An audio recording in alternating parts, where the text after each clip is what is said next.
മാസാണെന്ന് തോന്നുന്നു, അങ്ങനെ കരയുന്നു തോന്നുന്നു. വളരെ ഫാമിലി ഇമോഷണൽ ഫിലിമാണ്. അങ്ങനെ പടം വന്നിട്ട് കുറേ നാളായി.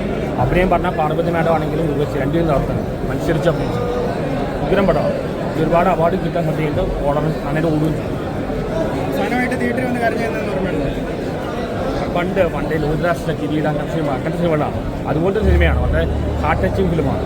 ഒരുപാട് എത്തിക്കൽ ഡൈലാമേ ഒരു നോക്കുമ്പോൾ പാർവതി തെറ്റാന്ന് തോന്നുന്നു. പക്ഷേ അത് ഫസ്റ്റ് ഹാഫ് പോകണം. സെക്കൻഡ് ഹാഫ് പോകുമ്പോൾ പാർവതി ചെയ്ത് ശരിയാണെന്ന് തോന്നുന്നു. പാർവതിയുടെ കഥാപാത്രം കുറേ നാൾ ശേഷം ഈ മൂവി സാധാരണ ഇപ്പോൾ ഇറങ്ങുന്ന പടം രണ്ടാമത് കാണാൻ തോന്നുന്നില്ല. പക്ഷേ ഈ പടം എത്ര കണ്ടാലും മതിയാവും. ഒരു കിരീടം പോലെയോ ഭരിതം പോലെയോ അങ്ങനെ ഒരു പടം ചെയ്തപ്പോൾ അത് ഇമോഷണൽ പടമാണ്. എല്ലാവരും കാണുക. ഫസ്റ്റ് ഹാഫ് കണ്ട് മാത്രം പോരുന്നത് മുഴുവൻ കാണും. മുഴുവൻ കണ്ടാലേ മനസ്സിലാവും. ഫസ്റ്റ് ഹാഫ് കണ്ട് മാത്രം ജഡ്ജ് ചെയ്യണം. പെർഫോമൻസ് എല്ലാവരും പെർഫോമൻസ് എല്ലാവരും അടിപൊളിയായിട്ട്, അതായത് ഇമോഷണലി ഭയങ്കരമായിട്ട് ബോണ്ട് ചെയ്യും നമ്മൾ. ഓരോ പോയിന്റും നമ്മൾ എന്താ പറയുക, ഒരുപാട് ഇമോഷണൽ ലേയേഴ്സ്. ഷുവറാണ്, എന്തായാലും മസ്റ്റ് വാച്ചാണ്. പിന്നെ സുഷിൻ്റെ സ്കോറാണെങ്കിലും ഈ പറഞ്ഞ പോലെ ഭയങ്കര നമ്മളെ ഓരോ പോയിന്റിലും നമ്മൾ ഇരുത്തി കളയും. അടിപൊളി. നല്ല പടം നല്ല പടം.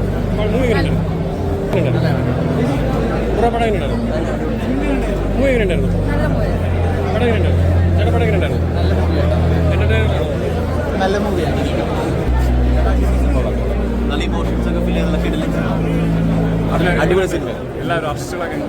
എല്ലാവരും നല്ല അഭിനയം, അടിപൊളി തിരക്കഥയെല്ലാം സിനിമ. നല്ലൊരു ഫീലാണ്. കരയാതെ സ്ക്രീനിൽ ഇറങ്ങാൻ പറ്റില്ല. അടിപൊളി സിനിമ. ഗംഭീരമായിട്ടുണ്ട്. പെർഫോമൻസ് ആണ് മെയിനായിട്ട്. ചേച്ചി ആണെങ്കിലും പാർവതി ആണെങ്കിലും ഗംഭീര, ഇമോഷണലി ഭയങ്കരമാണ്. ഓക്കെ, തിയേറ്ററിൽ വാച്ച് ചെയ്യുന്ന പടമാണ്. ഇങ്ങനെയുണ്ട് സൂപ്പർ പടം. ഇമോഷൻ നന്നായിട്ട് വർക്കായിട്ടുണ്ട്. ശരിക്കും പറഞ്ഞാൽ ഉർവശി ചേച്ചി, പാർവതി, ഇത് രണ്ടുപേരിൽ നമ്മൾ ആരുടെ അഭിനയമാണ് ബെറ്റർ എന്ന് നമുക്ക് പറയാൻ പറ്റില്ല. അതുപോലെ ഇമോഷൻ കറക്റ്റായിട്ട്. അതുപോലെ തന്നെ പ്രശാന്ത് ആക്ടറായിട്ട് അഭിനയം, പുള്ളി ഗംഭീര പെർഫോമൻസ്. എല്ലാവരും ഒന്നിനൊന്നിനായി ആരാണ് എവിടെയാണ് എന്നൊന്നും നമുക്ക് മനസ്സിലാവില്ല. ശരിക്കും സിനിമ കാണാൻ കയറുന്നവരുടെ നെഞ്ചി തകരുന്ന ഒരു നൊമ്പരോ അവസാനം എല്ലാവർക്കും എന്തോ ഒരു ഇമോഷനിൽ നിന്ന് നമ്മൾ റിലീവ് ചെയ്യുന്ന അങ്ങനത്തെ ഒരു ഫീൽ.